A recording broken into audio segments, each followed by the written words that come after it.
Hello, this is Markability with the Art of Diesel, where we are all about diesel and automotive efficiency, performance, and independence.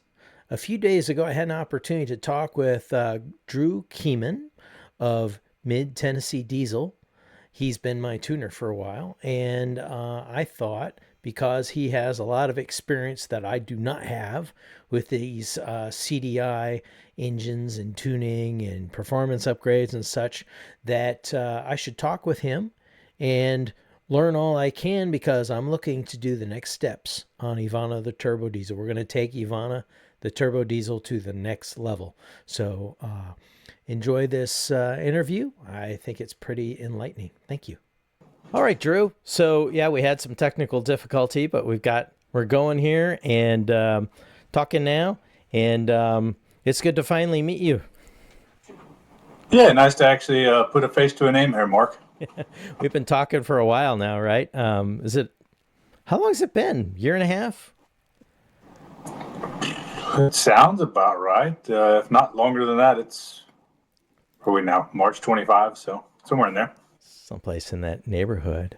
So let's start off with your history. I mean, how did you get into tuning, as far as I know, Mercedes turbo diesels? Well, I guess that was kind of a more recent thing. I started working on the European diesel stuff close to 20 years ago.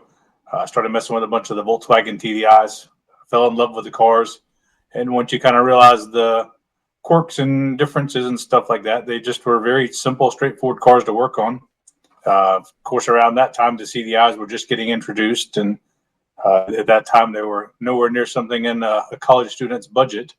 So it was kind of a pipe dream at that point. So I just got to enjoy my cheap TDIs. Finally, I looked back quite a few years ago and saw that the CDIs had just basically tanked in price, and nobody really knew what they were anymore. I looked. It took me about 2 years to finally find the CDI I purchased. It was my first CDI. I've had it now for 9 years or maybe a little more. I still own the car, still thoroughly enjoy the car, and it's one of the ones I've been modding the most through doing this. Picked up the car coming from the TDI world. There was limitless mods, whatever your pocketbook determined you could spend and do anything to it. Jump over to the CDI world. There's really no parts or really anything available for these cars, especially here in the States. So because of that, I kind of started digging in and went down the rabbit hole and started trying to forge away and figure out how to do some of this stuff myself, and was fortunate enough to meet some people along the way that were knowledgeable and willing to give me pointers, point me in the right direction, and kind of guide me on a path to start learning to do some of this stuff. Cool stuff. And then I've also noticed that you show up on the Black Smoke Racing website as somebody for tuning, and I don't recall if I reached out to you because of this or if I found you on Facebook first or something like that. I don't even remember anymore. But how'd you wind up getting involved with the guys at Black Smoke? So I met a couple of the guys there before they actually even were working with the Black Smoke team. I guess we both had a mutual contact that at one point introduced us. Started talking with the guys, found out they were far more knowledgeable than I were at these things, and basically they were willing to help me and kind of guide me in the right direction to the point that I'd gain more knowledge. I'd like to try to say that I tried to share some of my knowledge with them, but it seemed like I was just kind of chasing with that one. But later on, come to find out that one of the guys got a job at Black Smoke Racing and started working there doing some of their software development, and seems like he's done a lot of the parts development and other things as well that are going on to kind of get the name out there and further expand the Black Smoke Racing offering to help support the drift team. Cool. Well, they do cool stuff, and I'll tell you that the Black Smoke Racing's exploits with both OM 606 and the OM 648 are definitely a source of inspiration for me, just because I think it's so cool to see those guys, going down like a straightaway sideways in some station wagon with white smoke from the tires and black smoke from the exhaust, and just such a huge contrast to a lot of what you expect to see on the drift scene, and just thought that was super cool. And myself, I've been into diesels for a while. I got into my first diesel was actually a Jeep Liberty CRD that I bought for my wife. And from there, I got into TDIs, and more recently, well, then I also got into putting an Isuzu engine into a Suburban at one point, and now I've made my way to Mercedes turbo diesels for the past several years. Along the way, I mean, so how many Mercedes turbo diesels have you tuned, and are there any really notable tunes that would be fun to share to talk about? I have to sit down and count to many total I've done. You do anything kind of from a basic stage one style tune with otherwise spark hardware. And now I've done multiple cars that are running large single turbos, getting rid of the VNT setups, several that are in swapped vehicles that never came with this engine originally. I think a lot of it is just kind of sitting down and trying to get the tuning and the file right, and taking time for some of these more advanced and complex builds to actually sit there. If we can do an in-person tune, great. Dyno tuning, great. Otherwise, I'm kind of reliant upon any data logging, feedback, or other information that the owner of the car is able to give me. But really, at the end of the day, it's just taking the time to sit there and dial everything in, to get it right. That way you can try to maximize their setup while keeping the car clean without blacking out intersections, and just kind of doing needless smoke shows basically for others. Yeah, not rolling a bunch of coal, right, is a good thing. I did notice that in the last video I made, that I went ahead and turned the camera around and pointed out the rear window and just did full throttle onto the highway, and really didn't see smoke. Now, if I was behind the car and looking at it, I might see something come out of the pipe, but out the rear view, out the rear window of the car, you couldn't see anything going on with smoke. So your tune has been, nice and efficient, and let's say polite to other drivers, which is often not the case in the diesel world.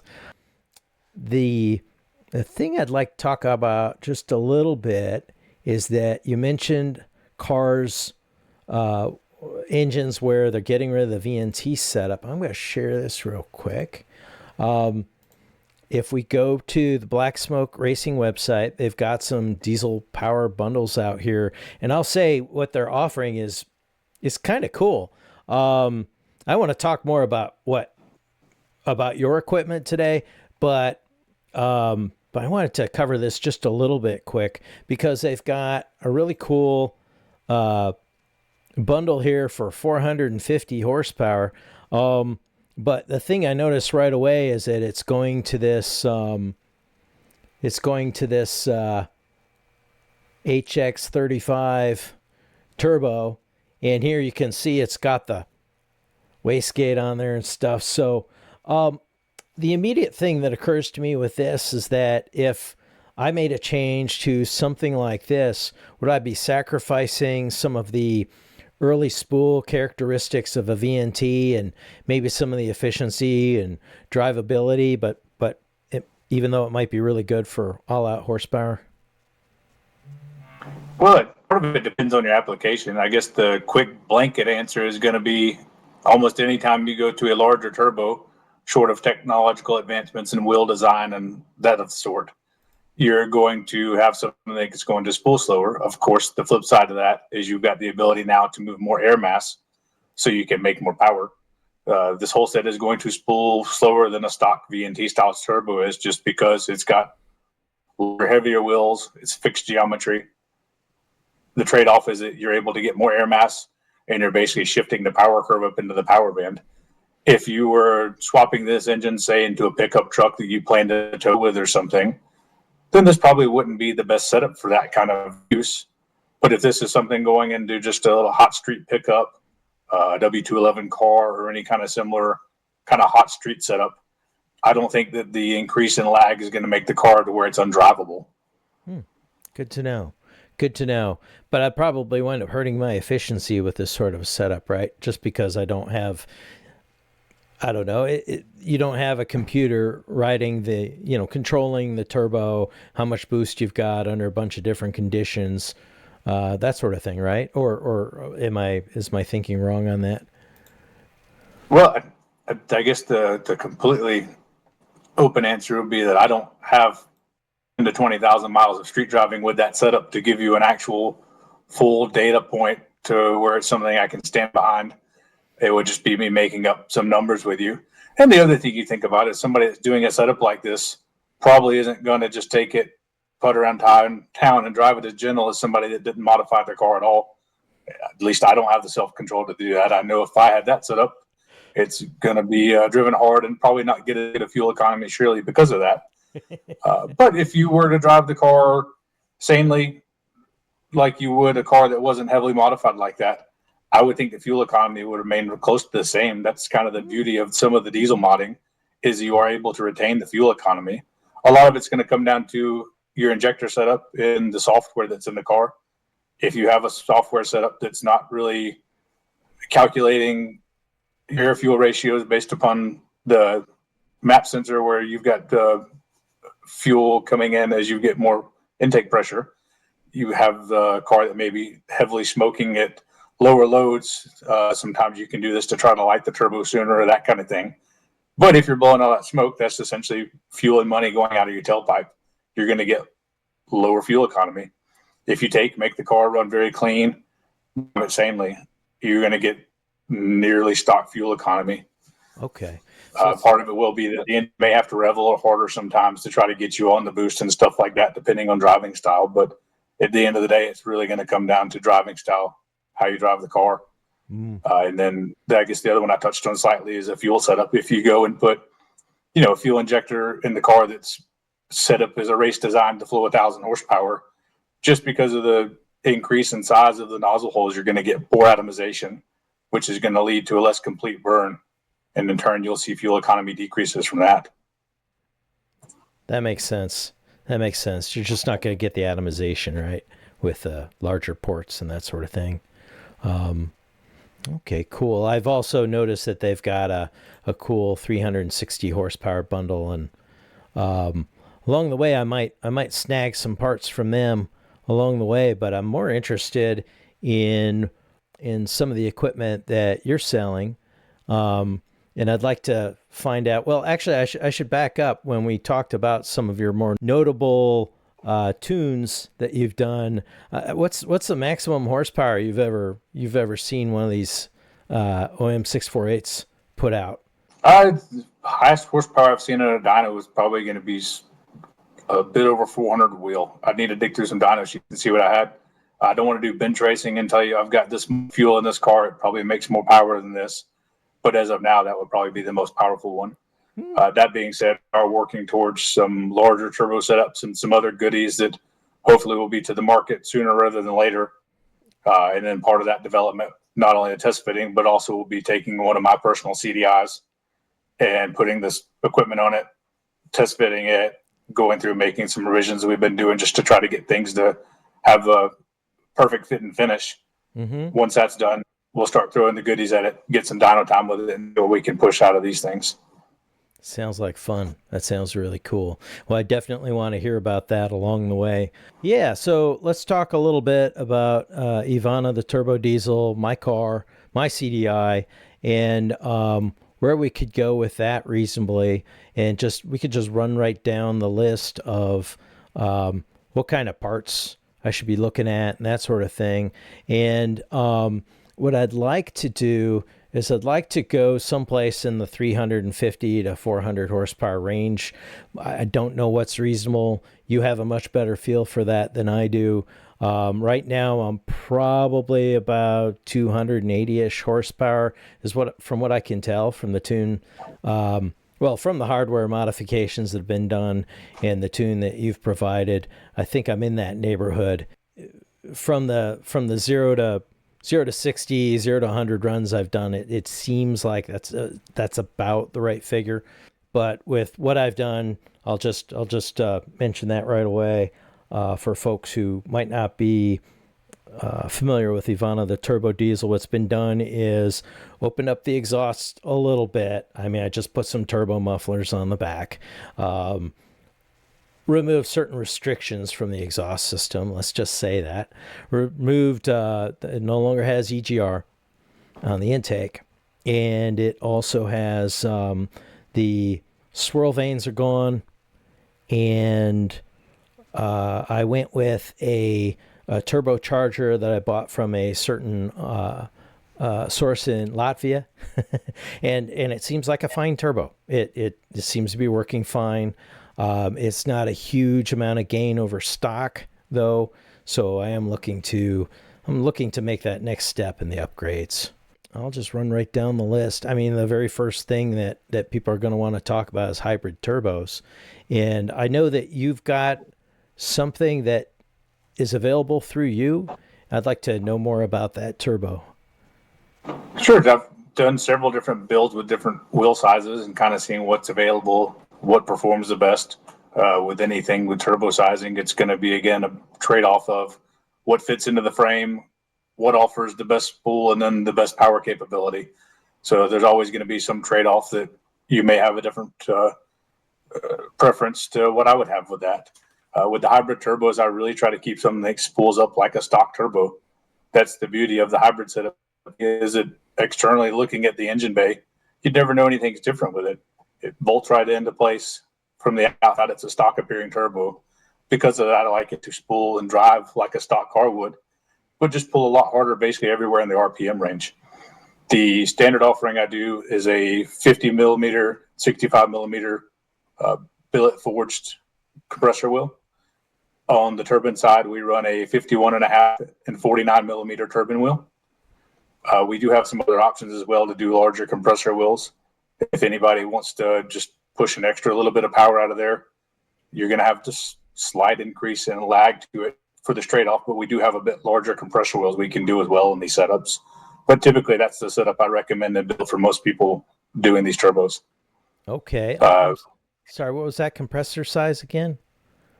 Sure, it's a 50 millimeter inducer and a 65 millimeter exducer. Yeah, so I'm comparing that to... Oh, okay. Yeah, it's a little bit of a different ratio from some of the others. So the one I've got is a 47 and 68. Stock is 44 and 59. And okay, interesting. It's interesting to see that. So, what's the top end you think you could, if everything else was in place? What's the top end you think you could get as far as horsepower using that turbo? It really just depends on your setup, how hard you want to push things, how hot you want it to get, and really at the end of the day, if you're measuring horsepower, you can take it on a dyno and you can make the dyno read whatever number you want it to out of it just by playing with correction factors. If we want to play that game with it. Yeah. But if you look at the setup that's going to give you a legitimate actual estimate of power, you're looking at the 380 to 400 horsepower range, give or take, with that setup and the supporting mods to get to that power level. Okay, so that's exactly the flywheel, I should add, not at the tires. Okay, sure. Yeah, and I recognize that there's definitely losses through the transmission and drivetrain. Yeah, 380 to 400 flywheel would be awesome. I guess some further information on the hybrid turbos as to what would kind of separate them from some of the other offerings out there. We basically take the stock turbocharger frame and housing. The only components we reuse out of it are going to be the controller box for the VNT servo motor, the compressor housing, and the turbine housing. Everything else inside of the turbocharger is replaced. We put a brand new entire center cartridge in it. These are made in Western Europe. They're not something that sourced from Southeast Asia or any markets. The housings are then taken and the larger wheels are installed into the housings, both the turbine and the compressor wheel. Everything is milled in the housings to fit the wheels to fairly tight tolerances between the wheel and the housings, so that you don't have a lot of gap there, which will affect efficiency of both the compressor and the turbine side. Once we do that, we take the turbos and they're VSR balanced. This is a vibration sorting rig is what that stands for. Instead of just being component balance, which they already are from the beginning, this actually is a much finer balancing method that sorts out any vibration that could cause a weird harmonic that may over time be really hard on this intersection or destroy the turbo otherwise.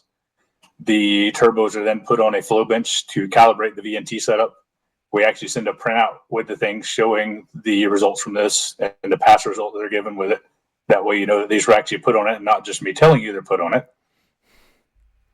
And I think that's about all I got. Is it at the end of the day, we try to. Is it still a journal bearing, or do these get? I'm going to guess they're probably still journal bearings in these. We do retain the journal bearing in these. That was originally what I wanted to have these turbos set up and built as. The main reason for that being that a journal bearing gets much more oil flow than a ball bearing design will. That'll use to cool the housing as well.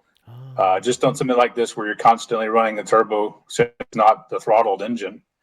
I just prefer the extra cooling coming out of the journal bearing over the ball bearing setup since they're not water cooled. Cool.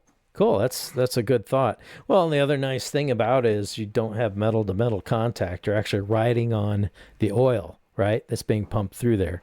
So that's actually kind of cool. All right. So then we'll move on to injectors, I suppose. So it sounds like you've got some injector setups you sell. Yeah, I've got a few options with it. I guess with the one option we've got are some of the Black Smoke racing offerings. They've got a street setup and a race setup. The race setup is going to be optimized for their race pistons on a competition style engine that's not necessarily built to be something that's street driven. It could be street driven with no issues, but it's not designed around being a daily driver type. It's designed around a very high powered setup. They rate these at around 120 power per cylinder, which is on a 6-cylinder engine, 720 horsepower, give or take. They also do a street injector setup, which tends to be what I recommend from their offerings for a street centered engine.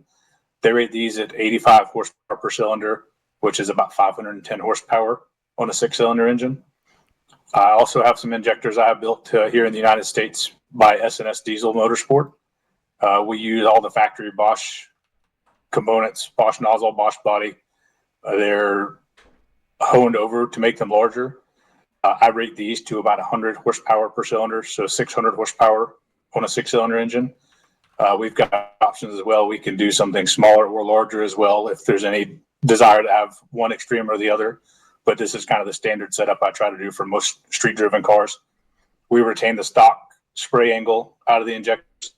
That's what's matched up with the bowl. You keep the correct swirl in the bowl. You get better atomization with the correct swirl instead of jumping over to something that may have a much smaller spray angle. The factory spray angle is 153 degrees. Just as a note on that one. Okay. And so the switch to these isn't really, it's still fairly well atomized, it sounds like, and it sounds like it's a nice balance where I'm not going to have some huge loss in fuel economy because I'm going to larger orifice and less atomization, that sort of thing. No, we've had pretty good results with the, especially the Black Smoke Street and the S&S injectors on street cars. They idle very nice and clean. They don't make any smoke or odors where the fuel is not burning very well, apart from just the standard diesel smell. They seem to be able to be cleaned up very well for park throttle and even under heavy acceleration, high load. If you keep it from running too rich, essentially, it's not just going to blow out a ton of smoke. They're just a very well-designed, clean, street-oriented setup. Cool. Then one of the next things on there would probably be the pump to back it up. So I suppose one of the questions I've got is if I'm shooting for, upper 400s for horsepower, then am I going to need the higher pressure pump? I forget what it's called exactly. But but there's a pump that came from a V8. Oh, it's the 400 CDI OM628 pump that people use. Will that be necessary if I'm pushing upper? Did I say upper 400s? I meant upper 300s, 400-ish. Well, a lot of that just depends on the health of your fuel system. If you get a pump that has had just cheap filters that poorly filter, you put bad fuel in it through the years, or the previous owner even has done that. Mm-hmm. You're going to have more wear and tear on the pump just from that, so it's not going to support as much power. kind of the generally accepted power from the stock high pressure pump tends to be around 350 horsepower at the crank, give or take. So the next step up you're talking about is the 400 CDI pump off the OM628s. This is a great upgrade to get some more fuel out of it. Typically, they're good to about 450 horsepower without any other modifications. It's a direct bolt up in the sense that the bolt holes on it that pump line up directly with the OM648 holes on the front of the engine. The flip side of that, it's not really a direct bolt up in the other sense, because you've got to go in and do a bit of trimming and do some changes to the belt routing system on the front of the engine. There's a few different ways people have gone in and done this. Some people run different pulleys on it. The method I prefer to use is getting rid of the pulley up by the oil filter housing. You can run a stock belt or even a slightly shorter belt, and then you've got to go in and do a little cutting on the front cover. I try to massage the one corner of the pump a bit that gets near the top timing cover, and then also the top of the bolt over there and the edge of that timing cover, so I can retain all of the bolts. I try to do this also without removing the front cover. I put some painter's tape over the hole to prevent any debris or dust from flying into the engine and the oil. And I just think this is nice, keeping that factory seal on the front timing cover. Of course, if you've already got an oil leak there, then you may want to go ahead and pull it off to get it resolved anyway. But anytime you have an engine that's not leaking, it sure does make it hard to pull stuff apart, and just pray it doesn't leak when you put it back together. Yeah. And then beyond that, for higher, I know you're lower powered, but higher power drilling, you've got the ability to do the black smoke gear that turns the pump faster. I think they rate that to 550 horsepower. Oh, really? They've dual pumps. Yeah, they've got a gear that's different tooth count, so it spins the pump a little faster. The Mercedes engines don't spin these pumps super fast, so it's not a big deal to spin the pump faster. It's not going to necessarily damage the pump just because of the higher speed. And then they also have a dual pump setup, and there's actually other things in the work to make some stroker style pumps or larger pumps where you can run a larger single pump setup to flow fuel. So it sounds like on the horizon as we go forward, there's currently fuel options out there already to make well over 700 wheel. And going forward, it looks like we're going to have enough fuel to finally figure out some limits of this engine and start really breaking some parts.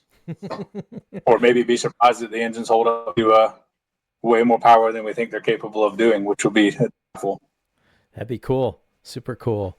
Yeah, well, it's nice to start with a really tough platform that's pretty indestructible. I mean, if we're talking about basically doubling the horsepower of an engine, it sure pays, right? I'll share my screen again here. And one of the other things that, of course, will go with the pump, right? And I understand this is probably good insurance anyways, is to get Black Smoke's billet pump coupling. And it's interesting, on their page, they've actually got some pictures of some carnage where one destroyed itself, a stock one. And, oh my goodness. Oh, the humanity, right? But it looks like we had valve to piston. Yeah, we clearly did, because it's the piston now, right? So there's the valves. You can see where they were hitting the piston. This is not good. Anyhow, yeah, I think that's probably just some good insurance to do that, right? I think you probably agree on that one. Yeah, I don't think it's going to hurt anything to put that gear in there. And then looking through your pictures, you can see on the stock gear, it's got two holes in it where the ears come off of the center part versus that being a solid piece. So I imagine there is a bit of a spot there just because that is where the gear meets. That being said, I've never really personally seen one of these broken, but at the price point they're at, I usually throw them in any builds I do that are higher power just for the cheap insurance for it. Yeah. So I don't want to fearmonger everybody into getting one of these. They break all the time, that kind of stuff. But at the price point, I there and just trust that they do it, because it's kind of learning from somebody else instead of learning the hard way and trashing an engine because I didn't want to spend the $65 or so on a pump gear to put in there. Yeah. Risk mitigation is probably not super high likelihood, but the impact is incredibly high, and the cost to mitigate is cheap. So it's a no-brainer, right? Oh, exactly. Yeah. And it's not like it's a ton of work to install it. Half the time when you pull the pump out, the gear will come out attached to the pump anyway, so it's no extra effort, and maybe slightly less effort even if you don't have to pull the little coupler off of the old pump to put the upgraded coupler in there. Okay. So I imagine with the turbo upgrade, I'll probably need to use a 4-bar map. I do have one of those sitting on the shelf right now. So I bought it before the Bosch part number. I could double check it with you to make sure I've got the right one. Um, but I don't have it here. But I'll get with you later on that, I suppose. I mean, Yeah, I'll probably need I don't that have that right. one written down in front of me either, but I would definitely recommend going with the genuine Bosch map sensor. Your engine does use that to determine fueling. There's plenty of cheap knockoff fake ones there, or just ones that are unbranded. For the price of it, it's less than $50 or so for the Bosch sensor, give or take. With something like that that's critical to the functioning of your engine, it just makes sense to have a sensor that is made higher quality standards. I think I bought the better one when you and I started talking because I had one that was an unbranded. I know right now I'm just running the standard, was it 2-bar sensor? Um, but at some point I had upgraded to the actual Bosch just to have it. Maybe I can So find it. all the US spec cars got a 3-bar sensor on them. There were Okay. some of the European cars that actually had a 2.5-bar sensor on them, Oh, which pretty quickly becomes a limit because 1 bar pressure is going to be just the atmospheric pressure already when you're measuring absolute pressure. So you've got the sensor will read a little bit higher than that, but you don't want to command any boost higher than that because you lose the resolution at the top end. And if you have an overboost condition that you can't monitor, you can't measure it. Yeah, what's you to don't say know. that your VNT controller is not moving and you're making 5-bar boost where you're just overspeeding a turbo and can cause some pretty serious engine turbo damage from there. No kidding. Definitely the case. All right. One of the other questions for toughening the engine is that I've seen the Black Smoke Racing guys recommend putting in ARP rod bolts at some horsepower level. I don't know. I mean, how tough are the stock rod bolts? Do you think that's necessary? And I haven't dropped the oil pan on this yet, but I can't imagine it's that tough to maybe take the engine up off the mounts and drop the oil pan and get in there and replace two at a time. Um, I don't know what's your experience on that, and what do you think about how tough the stock ones are? The stock stuff seems to hold up pretty well. They seem to hold up 500 horsepower with no issues at all. 5,000 RPM seems to be pretty doable on the stock rod bolts, even. It seems like the big issue with the stock rod bolts versus some ARP rod bolts isn't necessarily the power level because most of the force from higher power is going to be pushing down on the piston instead of putting the rod bolts into tension. You're right. But when you start turning higher RPM, I would go with, or if you've got the engine even out of the car, instead of the ERP rod bolts is just kind of a cheaper insurance. Uh, Seems like 5,500 RPM or so is safe on the ARP style Okay. stock size rod bolts for the stock rods in these engines. If I'm pushing up into the 380 to 400 horsepower flywheel range, um, then am I keeping the stock red line where it is, which is I think is it 4,500 RPM on this engine? It's 4,400 somewhere in there. It's not a hard limiter on the stock software. It's kind of a gentle decline, but it's usually around 4,400 RPM, give or take. Sometimes I'll extend that up just a little bit, especially if you're on a stock transmission. One of the big reasons is as all know, the transmission is very slow and lazy to shift. And I've seen people run into issues with the first to second gear shift where they'll start hitting the rev limiter at the top of first gear. So even if you don't fully fuel the thing up to much higher RPM, I'll still give it a couple hundred RPM of increased fueling just to prevent that rev limit situation. That makes sense. But other than that, you get to the point where pushing the hybrid turbo to the limit, you're trying to just flow so much air that you're going to start losing power at those higher RPM anyway. So there's not usually a whole lot of point in trying to shove fuel up there. You're already getting to the limit of the turbo, and then you're getting to where the injectors are starting to get a very long injection event, and you don't want to be spraying your end of injection too late where you're spraying outside of the piston bowl and creating a lot of heat and stress. That makes sense. And furthermore, too, when you start going to the larger turbos beyond the hybrid style stock VNT stuff, you start losing some of the low end torque, which is really stressful on the rods, is putting lots of torque on them at very low RPMs. Hmm. Yeah, well, and if we're pushing 400 horsepower, there's an awful lot of torque there, anyways, right? So, um, if what are we looking at? If we were up around 400 horsepower, we're probably up around the neighborhood of around 700 pound-feet or something like that. Would that be right? Would it be in that neighborhood? Maybe a little less. Yeah, probably closer to 650 or so. I tend to Okay. pull fuel out under 2200 RPM or so with the hybrid. There's the capability to put even more fuel in there just because they do light so fast. But if you look at dyno graphs when you put the fuel in, you'll see a couple of things. Sometimes if the transmission's kind of tired, you'll actually start to slip it or slip the torque converter clutches on the dyno, Oh, which is going to be hard long term on the transmission. Also, you're putting a lot of stress on the rods, bearings, and other lower end components of the engine. And if everything holds up, what you see is a big spike and then it comes back down. This spike is just going to stress on everything. If you need the power, rev the engine a little more. It's making a ton of torque down there. So I pull some of the fueling out to reduce very low RPM torque just for longevity of the engine. And because once you get going, you're going to be an RPM well above the point I'm pulling it out anyway. There's going to be no negative effects on acceleration. It's just going to be if you want to lug the engine and that kind of thing where it's going to cause long-term wear. And I prefer to have the nice flat torque curve that tapers off at the end versus something that spikes up and then drops down after that, creating a hard spike and a bunch of hard loading and stress on the components in there. that makes a lot of sense, Drew. The other thing about it is just that I don't think anybody's going to argue 650 pound-feet's not enough. That's definitely. Well, I don't know about that. I guess it depends on who you ask.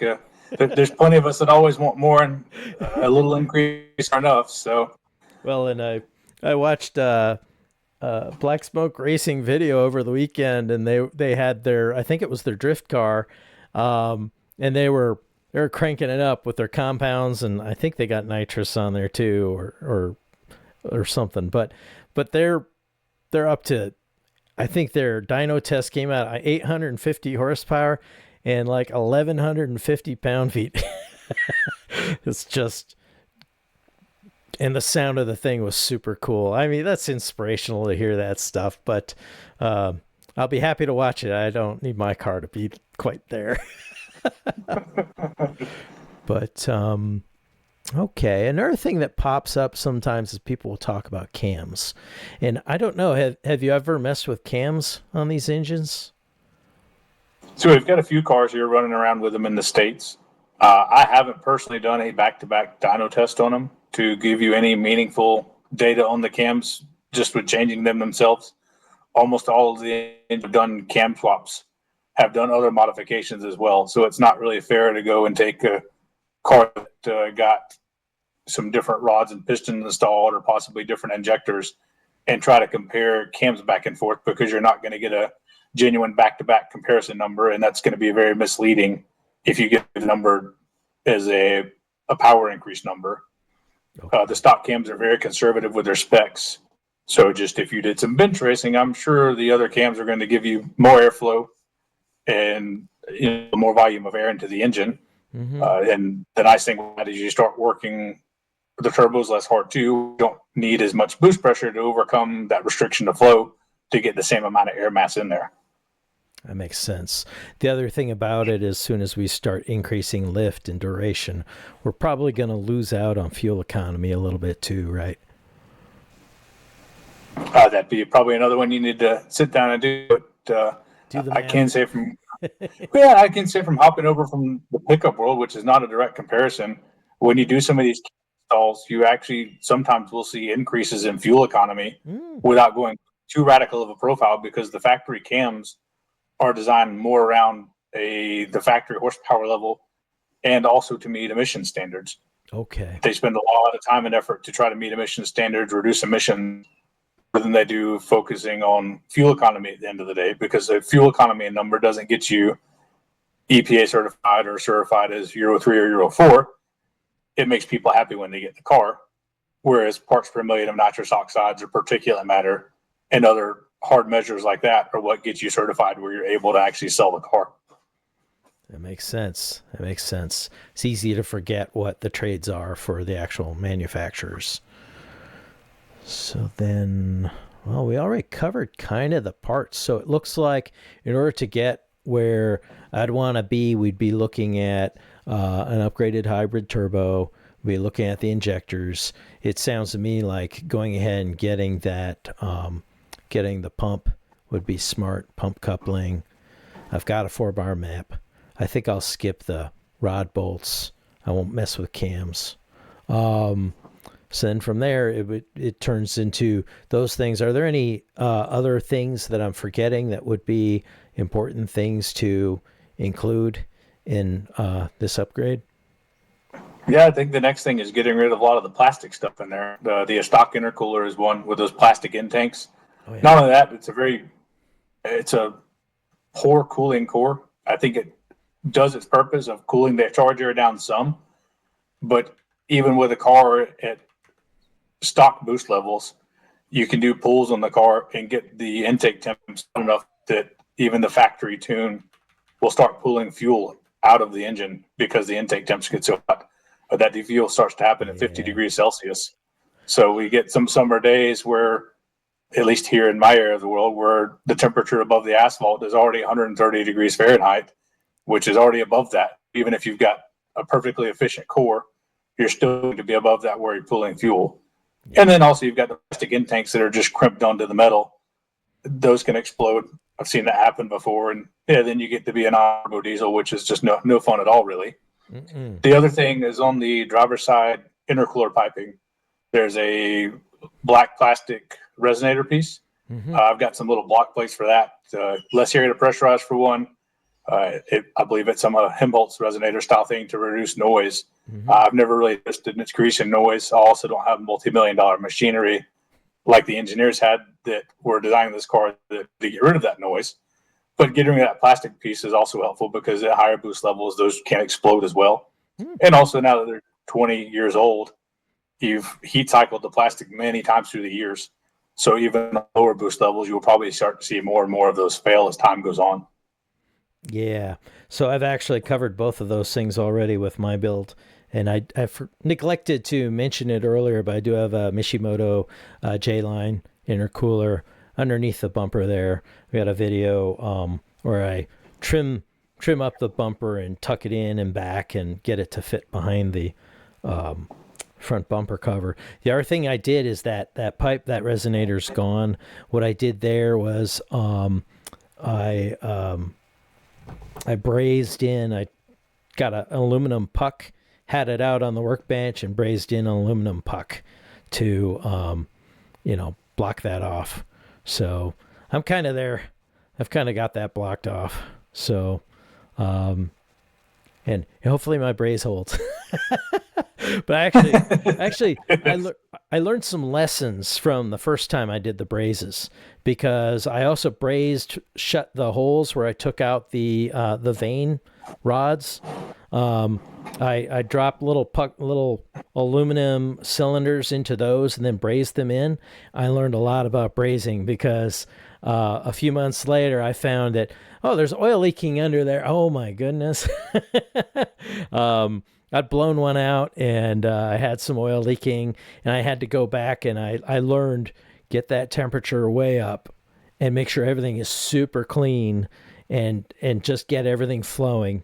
And it means that you sit there with the torch on the workbench for a long, long time, because that intake manifold is a heck of a heat sink. Especially with being solid aluminum, it just sucks the heat out of where you're doing the torch. And the other fear I'd have with doing the modification that way too is possibly warping the flange and having any kind of leaking down the road if you just happen to warp it. Yeah, I guess to play salesman here, that's why I like the little block off plates I do for the resonator piece. I've got nice stainless powder coated block off plates that are thread tapped where you can use the stock bolts. They bolt directly up. We've actually got a piece that's under development right now that should be available sooner rather than later. That's for the turbo outlet pipe. A lot of people have been wanting to take out the little resonator piece inside of that in order to get some more noise inside of it. All you're doing is creating a big opening right after the compressor outlet. Mm-hmm. The air opens up, expands, and then contracts back down. You're decreasing flow efficiency by doing that. You get a cool noise because of the turbulence you're creating. But this pipe should be nice because it will not only not have the silencing effect of that, but it also will be a straight through design. and it'll be made out of metal instead of the plastic design that over time can start to crack or leak, especially with it being a two-piece design. Yeah, so a couple items there. If I did it over, rather than doing any modifications to that intake manifold, I found out that you can get European ones that don't have the swirl vanes in them at all. It just bolts right up, right? That would be nice. Next, if I did it again, I'd probably go for one of your block off plates. It's just easier than brazing. Although that piece is not nearly as large. It's still aluminum. It's still a heat sink, but that wasn't nearly as bad to braze as the intake manifold. But I've also seen where the Black Smoke Racing guys, they've got they have one series that's on their Turbo Diesel Builds channel on YouTube, and they've got this CDI wagon that they're souping up. And when they got to about 400 horsepower with that, they blew that thing up. Pow! They popped. It makes a pretty mean pop. Yeah. You get to do some interior cleaning after that noise too. Yeah, so I mean, I would definitely take an interest in one of those when you get there. I wonder if there's anything somebody could do with the existing one to strengthen it a little bit, take it off and wrap it in fiberglass and epoxy or something to reinforce it or something. But I haven't really taken a hard look at what could be done with that.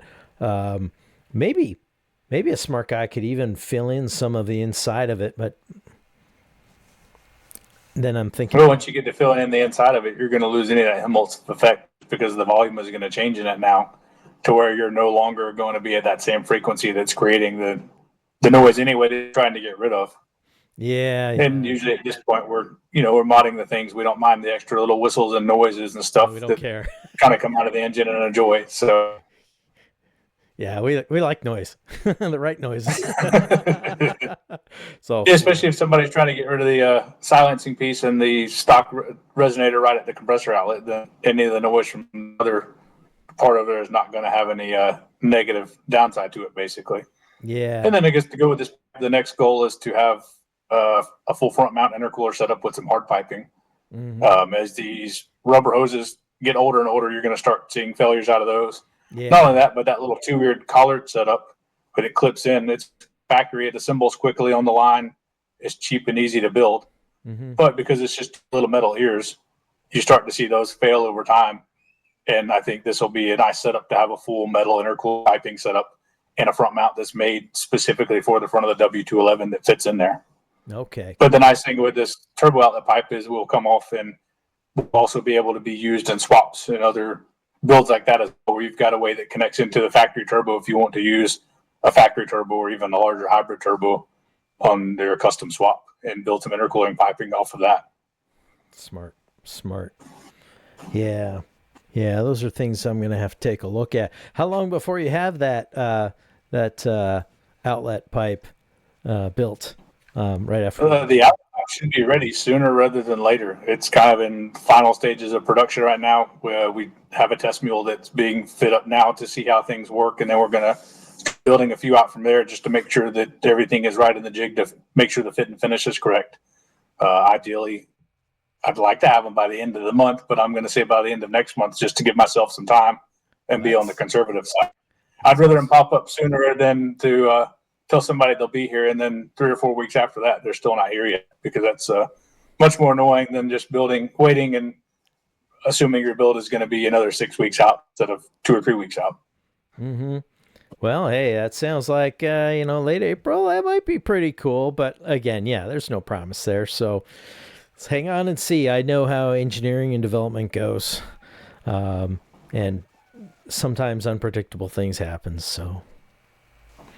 Well, let's see. I also wanted to check in with you on something else, which is, have you seen the work that somebody named Rand Ash, or that's at least what he goes by, has been doing with his Ultimate NAG 51 setup?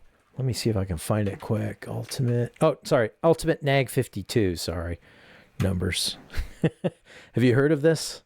Yeah, I've heard of it, and I think it may actually work with the EGS 51 stuff, but I'm not 100% sure on that one. I'd kind of need to look through notes again to determine that one for you. But Oh It yeah. sounds like he's basically built a full or TCU setup for the transmission control. Yeah, well, I got one on order. I'm gonna I'm gonna go ahead and do that too. He talks he's got on his website where he shows, but what he's done, he's got videos out there where he's talking about, well, he's got version 1.3 out there, but he discovered some issues with how it works, and he's working on a version 1.4 of this. But before he gets there, now you have to pull some diodes. You buy this, you pull some diodes off the board, put them on this board. He's got a Zener diode board add-on where he fixes some of the issues he had with the version 1.3. So at the moment, he's still selling the 1.3, but he'll also sell you the Zener add-on board for another $20. But it solves a lot of the problems. And I don't have enough information in front of me right here to talk about what the problem was, but it had to do with the frequencies that the solenoids are operating at and making sure that you actually got better engagement, and that it acted more like the factory one. So I think this could be a really cool thing to have, especially as start driving up the horsepower. I think that having a little bit more flexibility and tunability would probably be a positive thing. So yeah, I've got one on order. I suppose we'll see how it goes. Have you seen anybody use one of these yet on a CDI? Yeah, I've seen a few people using the things, and there are a few options out there for standalone setups to control the 2.6. Of course, I think having multiple options is always going to be better than just one option available, where you can kind of look and see the pros and cons of each and weigh it out and decide what's going to be the best for you. Of course, if he's at 1.3 and going to 1.4, that sounds like he's continuing to improve the design of it, which is wonderful, instead of just sitting there and knowing there's issues and just letting the issues ride out and saying it is what it is. Yeah. So hopefully his 1.4 will fix these issues he's having with it, and it'll be something that's even better for people that want another option for their transmission control. Yeah. My understanding is most of what you get out of the 1.4 is accomplished with this separate board, but let's see what happens. I'll give it a try. Worst case, I can always put the stock unit back in. So yeah, there you go. That's the nice thing about it, is you're not hacking up a harness. It's a plug and play thing, and if you're not happy with the results, it's part of the fun of this hobby is you can try things, and if you're not happy with it, you can always go do something different until you find a balance of what makes you the most satisfied, basically. So Drew, where can people find you? Do you have any connections that people can find you on besides the Black Smoke Racing software page? So the Black Smoke Racing thing has my contact information on there as well. The phone number is going to be area code 615-601-1728. Feel free to reach out to me directly with a phone call. You can also email. My current email is going to be eurodieseltuning@gmail.com. So EURODIESELTUNING@gmail.com. I do have a website in the works now. I will get that information over to you once it's up and going. But that is the next goal, to have a functioning website, web store, to people to go in and kind of see some of our offerings, especially as we continue to increase the offerings we've got for the CDI market and any other diesel markets as well. Cool. Well, thanks for your time, Drew. Really do appreciate it. It's great talking. It's nice to finally put a face with a voice, and somebody I've been exchanging emails with for a long time. You've sent me quite a few tunes over time, getting my car all nicely sorted out, and it's really been good working with you on stuff, and I look forward to doing quite a bit more. So thanks. Yeah, nice chatting with you too, Mark. I'm glad we were able to get the car sorted and get out some of the issues that you were previously having with the car worked out to where the car was operating in the manner it should have been all along, basically. Thanks, Drew. Yeah, thank you, Mark.